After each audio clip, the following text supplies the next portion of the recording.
Muito bem, pessoal, de volta. Segundo bloco, então, da atualização de direito previdenciário. Falamos de atualização legislativa da primeira decisão do STJ no tema 1030 e seguimos aqui, então, falando da próxima decisão, esta que nós vamos falar agora, que é o tema 1031 do STJ, uma decisão extremamente importante e muitíssimo aguardada pelos segurados da Previdência Social, com um impacto bem importante, bem significativo. Vejam só o que decidiu o STJ no julgamento do tema 1031. Olha só, o STJ afirmou a seguinte tese: é admissível o reconhecimento da especialidade da atividade de vigilante com ou sem o uso de arma de fogo. Vamos grifar aqui o vigilante com ou sem o uso de arma de fogo, em data posterior à Lei 9.032 de 95 e ao Decreto 2172 de 97, desde que haja a comprovação da efetiva nocividade da atividade por qualquer meio de prova até 4/5 de 97, momento em que se passa a exigir a apresentação de laudo técnico ou elemento material equivalente para comprovar a permanente e habitual exposição à atividade nociva que coloque em risco a integridade física do segurado. Eu tenho, então, uma decisão para os vigilantes com ou sem arma de fogo. Vejam que a arma de fogo não é o elemento que define se a atividade é especial ou não, tá? Porque eles trabalham expostos ao risco, à sua integridade física, que seria a periculosidade. O que é que o STJ fez nessa decisão? Aqui, ó, eu tenho um contexto legislativo. Até a Lei 9.032, o enquadramento era por profissão. Então, a gente enquadrava o vigilante por profissão. Depois da 9.032 de 95, eu preciso olhar o que está no decreto. E o decreto 2172 de 97 excluiu esse risco da cobertura previdenciária que gera direito à aposentadoria especial. O STJ, na linha de raciocínio de que os agentes agressivos previstos no decreto não podem ser considerados um rol taxativo, mas sim um rol exemplificativo, disse que, independentemente da exclusão, o vigilante faz jus ao reconhecimento da especialidade da sua atividade, seja para fins, de aposentadoria especial, como para fins de conversão de tempo especial em comum, com o objetivo de aposentadoria por tempo de contribuição, isso aqui até a emenda 103 de 2019, porque a emenda 103 veda a conversão de tempo especial em tempo comum, garantindo apenas a conversão do período trabalhado até o início de vigência da emenda, então até 13 de novembro de 2019. Perfeito? Então eu reconheço, o STJ reconhece, o vigilante com ou sem arma de fogo exerce uma atividade especial. Mas ele vem na sequência e diz assim: ele exerce atividade especial.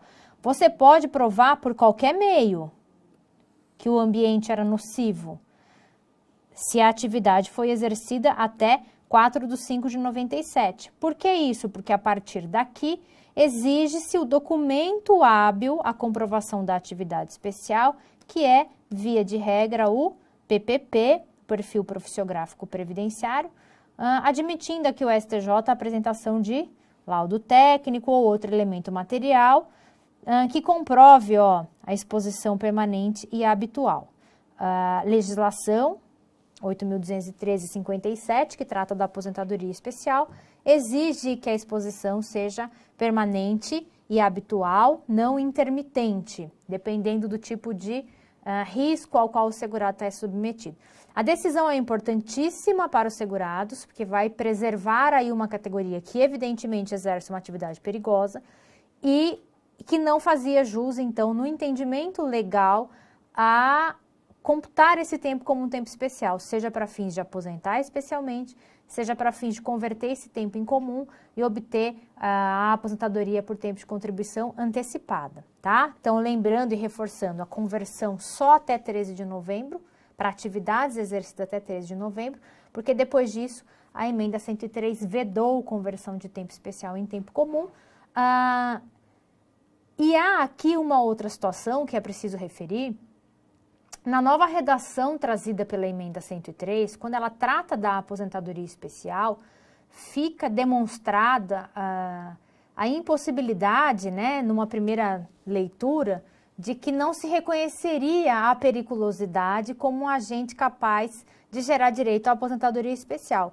Aparentemente, o sistema decidiu cobrir apenas a insalubridade e não a periculosidade. Essa é uma decisão que ela pode ter um impacto importante no momento de se fazer a interpretação. Será que a periculosidade ainda gera direito a uma aposentadoria especial, mesmo depois da emenda 103, com a mudança de redação, porque não se fala mais em risco à integridade física, sim na exposição a agentes químicos, físicos ou biológicos?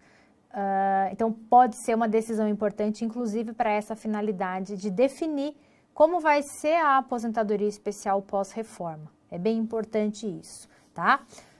Seguindo, só para a gente concluir o STJ, eu tenho ainda o tema 998, que ficou pacificado agora no segundo semestre, porque o STF, quando julgou o tema 1107, entendeu que a matéria não era constitucional. Então, a gente já tinha a decisão do STJ no tema 998, a questão chegou ao STF, que entendeu matéria não constitucional, portanto, validou o entendimento do STJ no tema 998. Qual é o entendimento do STJ no tema 998?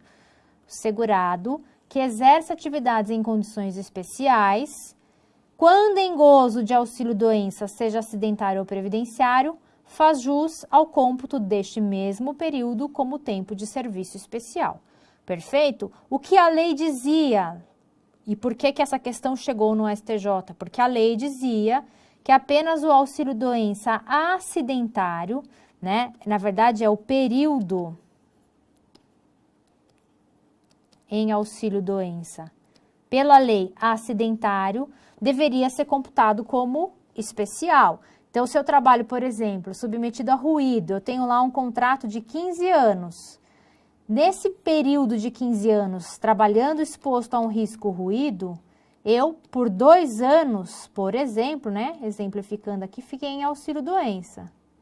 A lei dizia que se esse auxílio-doença era acidentário, este tempo também era especial. O STJ vem e diz, ó, não importa se é acidentário ou previdenciário, este tempo de auxílio-doença sempre vai valer como tempo especial. Qual é o problema que a gente tem? E aí é aquilo que eu reforcei com vocês lá no comecinho do primeiro bloco.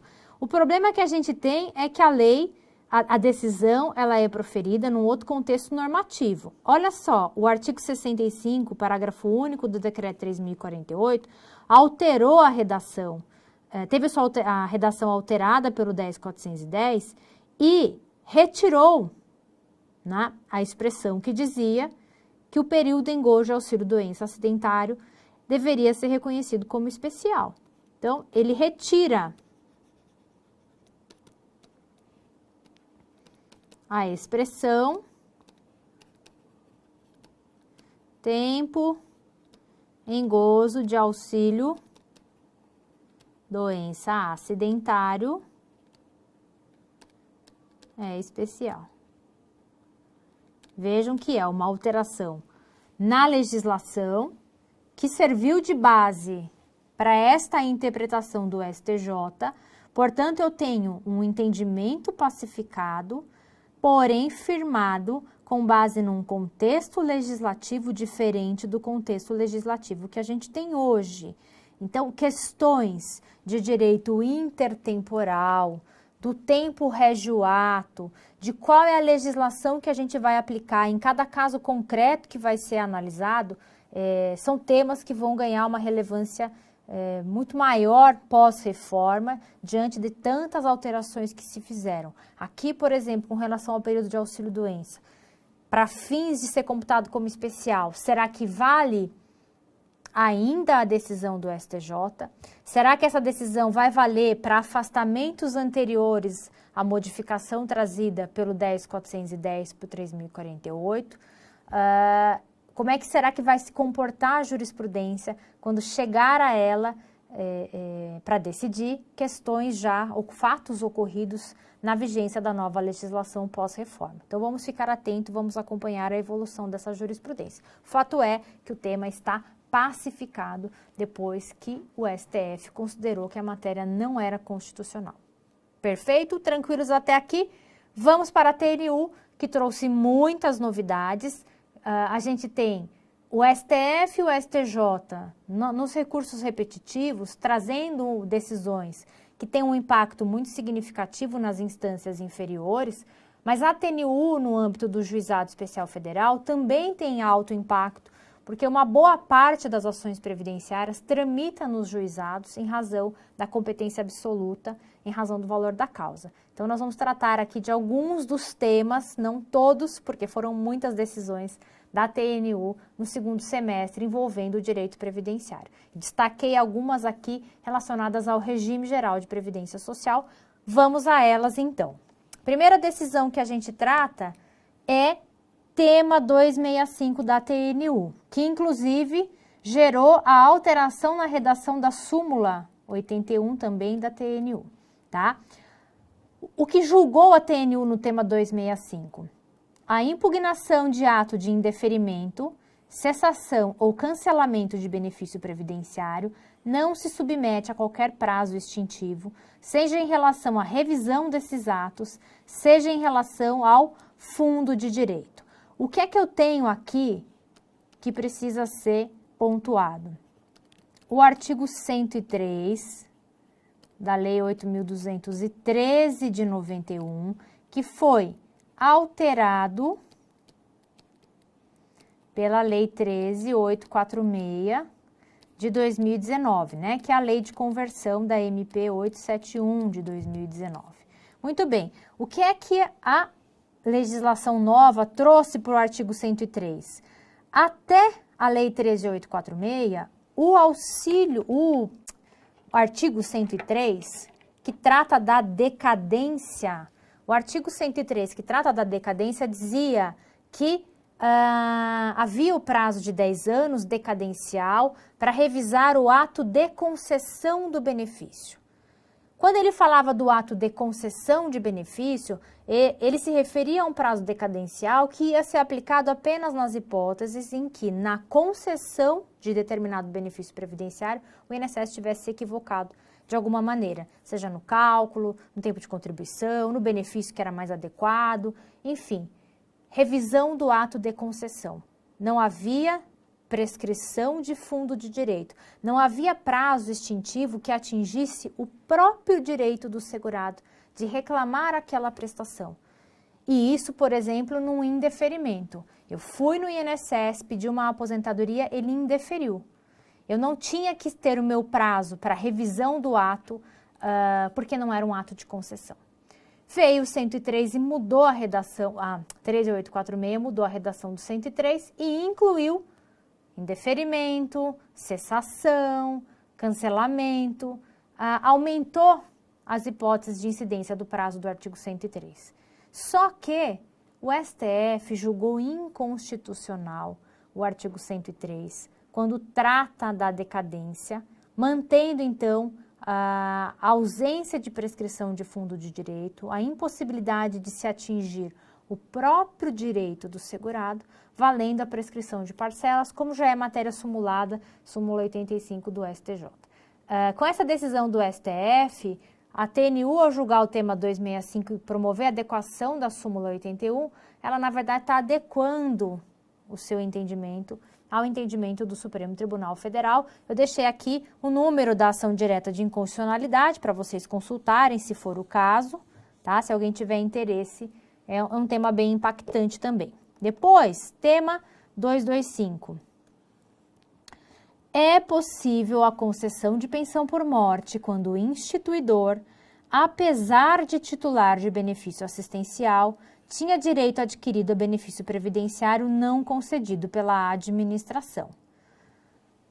Aqui havia uma discussão grande, porque isso é matéria sumulada também pelo STJ 416, que diz que a ausência, né, a perda da qualidade de segurado do instituidor da pensão de quem falece, ela não vai impedir a concessão de pensão por morte se na data do óbito o segurado já tinha direito adquirido a benefício, já tinha preenchido requisitos a determinado benefício previdenciário.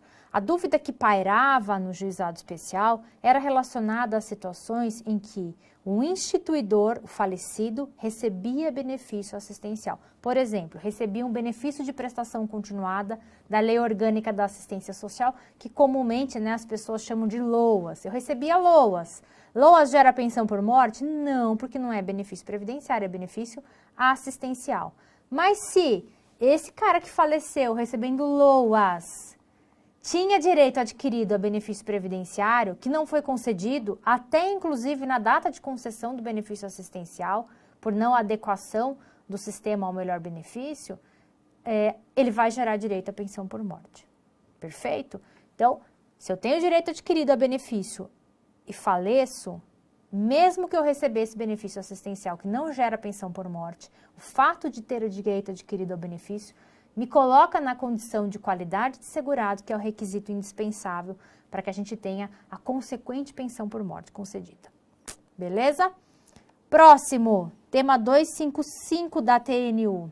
Tema 255 diz assim, ó, tese firmada. O pagamento de mais de 120 contribuições mensais sem interrupção que acarrete a perda da qualidade de segurado, garante o direito à prorrogação do período de graça, previsto no parágrafo 1º do artigo 15 da 8.213, mesmo nas filiações posteriores àquela na qual a exigência foi preenchida, independente do número de vezes em que foi exercido, tá? Este também é um tema muito importante para o segurado. Nós falamos aqui do artigo 15, que trata do período de graça. Falamos, né, especificamente do 13 do decreto, que é o regulamento do 15 da 8.213.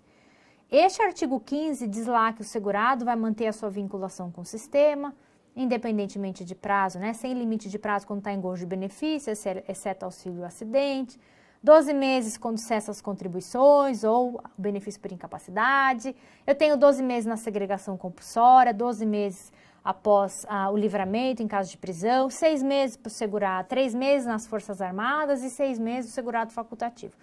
E aí, lá no parágrafo 1º e 2º, eu tenho uma flexibilização, eu tenho um aumento desse prazo.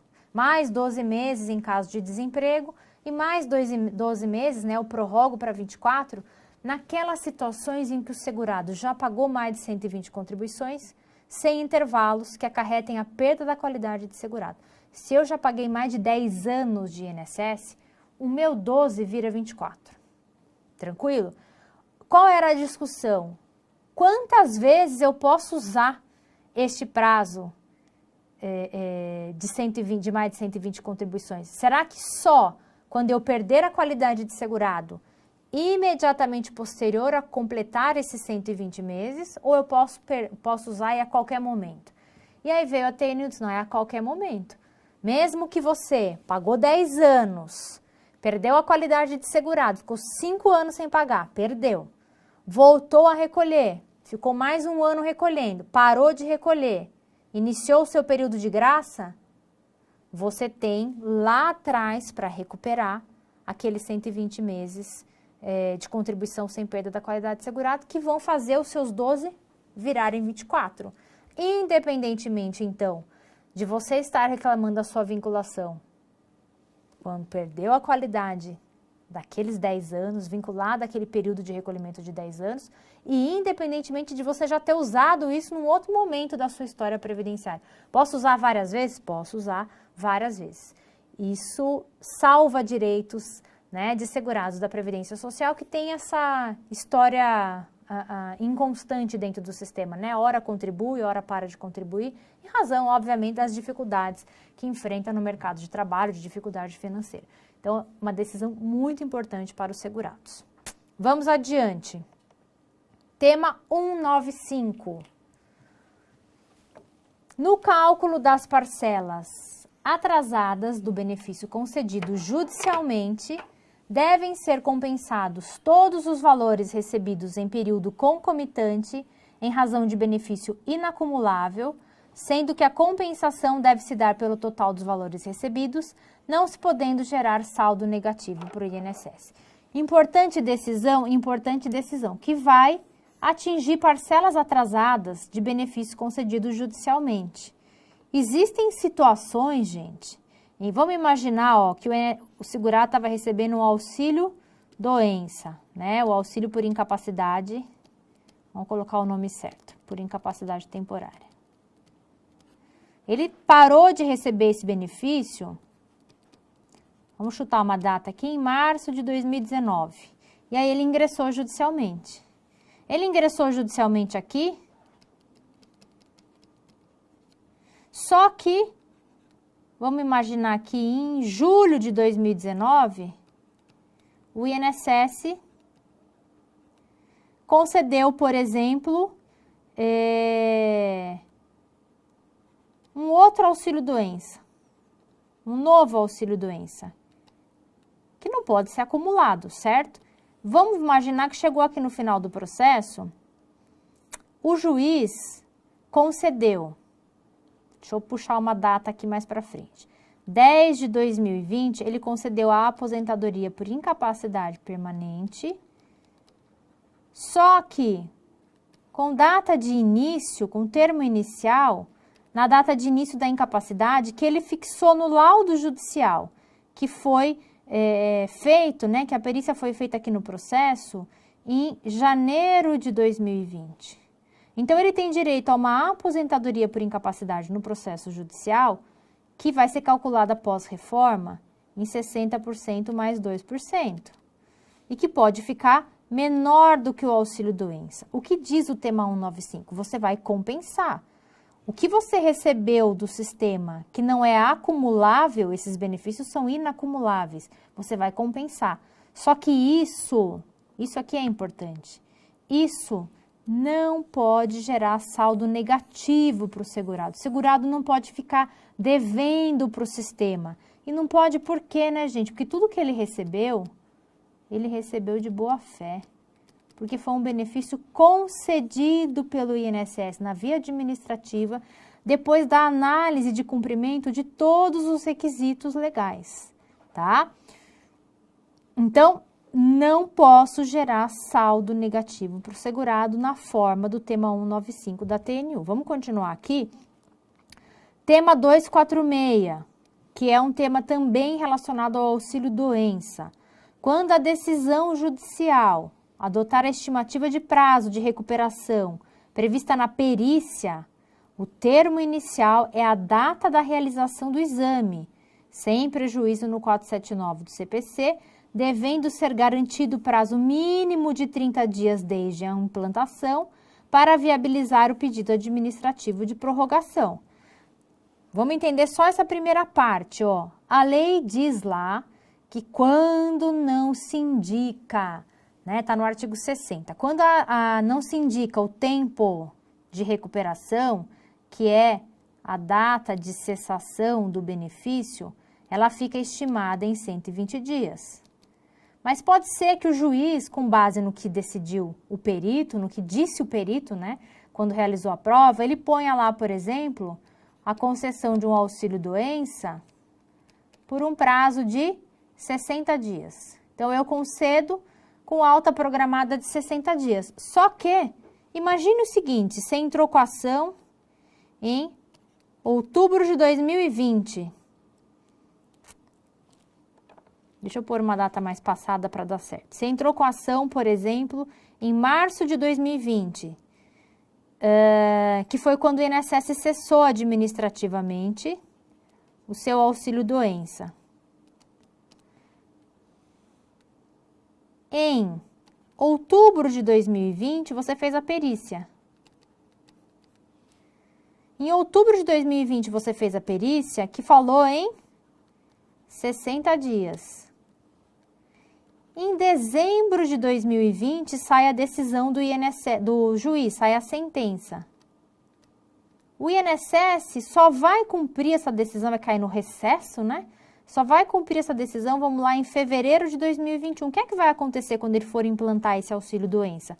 Ele vai pagar 60 dias. Porque, afinal de contas, já passou o prazo. Acabou em janeiro o prazo destes 60 dias fixados pela perícia.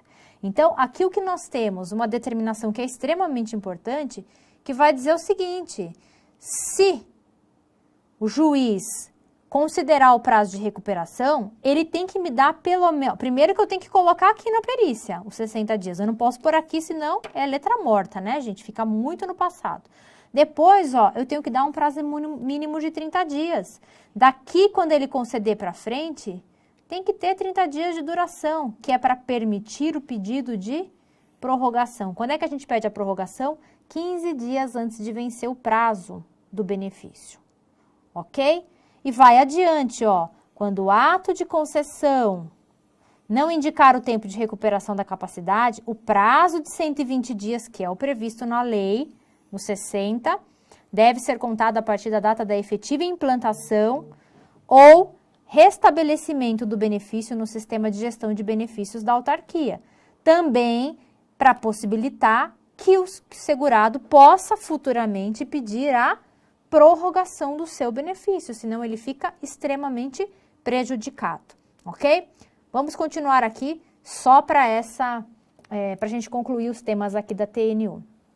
247, a pretensão de expedição de novo precatório, o RPV, após cancelamento da 13463, o RPV ele é cancelado ou precatório quando o segurado não recebe, né, não aparece para receber, tá? Cancelou. A minha pretensão de expedição de novo precatório prescreve em 5 anos. Então, não é imprescritível. Prescreve em 5 anos. É muito comum. Tinha lá um RPV que foi pago, por exemplo, em março de 2018. O segurado recebeu? Não, não recebeu, porque ele não foi localizado, seja pelo judiciário, seja pelo próprio advogado. O dinheiro voltou para o sistema. Para ele receber esse dinheiro, precisa de um novo RPV. Porque passa o prazo, gente, devolve o pagamento. O depósito que foi feito é devolvido para o INSS. Passou o prazo, devolveu. Para eu expedir novo RPV, eu tenho um prazo de prescrição de 5 anos. Tá? Para que isso não possa ser feito a todo e qualquer momento. Só para a gente continuar e concluir que esse é o último tema 251 da TNU. Temos outros tantos, né, gente? Mas separei alguns aqui para vocês. Ó, o início da contagem do período de graça para o segurado que está em gozo de auxílio-doença para fins de aplicação do disposto no artigo 15, inciso 2º e parágrafos 1º e 2º da 8.213 é o primeiro dia do mês seguinte à data da cessação do benefício previdenciário por incapacidade. A gente já entendeu que esta regra do 15 ficou regulamentada no 13 do decreto 3.048, que teve a exclusão do auxílio-doença, né, dos benefícios por incapacidade, pelo decreto 10.410, mas foi reintroduzido pelo 10.491. A ideia aqui do tema 251, é início da contagem do prazo do período de graça. Imaginem que um segurado recebeu, por exemplo, né, um auxílio-doença, foi cessado em 20 de março de 2020. O prazo de manutenção da qualidade de segurado, lembrando e reforçando, né, gente, manutenção da qualidade não é tempo de contribuição, tá? É um período que eu mantenho a minha vinculação com o sistema, mas não vale para mim como tempo de contribuição, nem como carência. É só para fins de obtenção de benefícios, observados os demais requisitos. Ó, então, eu inicio aquele período de graça de 12 meses no primeiro dia do mês seguinte à data da cessação. Que dia? 1º de abril de 2020. Aí eu conto os 12 meses, 1º de abril de 2021.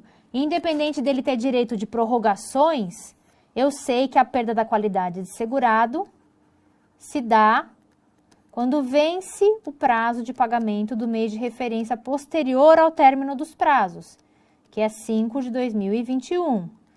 Ele tem que pagar isso em 15/5 de 21. Não pagou? Aqui, ó, perda, qualidade, segurado. 16/6, né, que é o mês de competência. 16/6 de 2021. Esse é o dia que ele vai perder. Vou deixar bonitinho para vocês não ficarem confusos. 16/6 de 2021. Então, eu pego o mês de competência, eu tenho que pagar esta contribuição de maio até 15/6 de 2021 e, portanto, a perda da qualidade se dá aqui, ó, no dia 16/6 de 2021, tá? Isso é importante porque também garante aí para o segurado uma contagem mais adequada do seu período de graça. Morreu nesse período aqui, gente, vai gerar pensão por morte? Vai gerar pensão por morte. Perfeito? Muito bem, bem acelerado o ritmo, porque tinha bastante coisa para a gente falar aqui, mas trazendo algumas das novidades da TNU e das novidades legislativas. E em tempos de reforma da Previdência, a gente ainda, né, as jurisprudências ainda vão ser adequadas a todas as modificações trazidas pela emenda 103, mas nós temos aqui entendimentos que já são e estão sendo aplicados pelos tribunais superiores e pela TNU, que foi o que eu trouxe aqui para vocês, tá bom? Espero que tenha contribuído de pelo menos um pouquinho para o estudo de vocês. Quem ainda não me segue, me siga lá no Instagram, que eu trago sempre as novidades jurisprudenciais e legislativas. Desejo a vocês um ano de 2021 cheio de saúde, de sucesso e de realizações. Um beijo grande e até a próxima!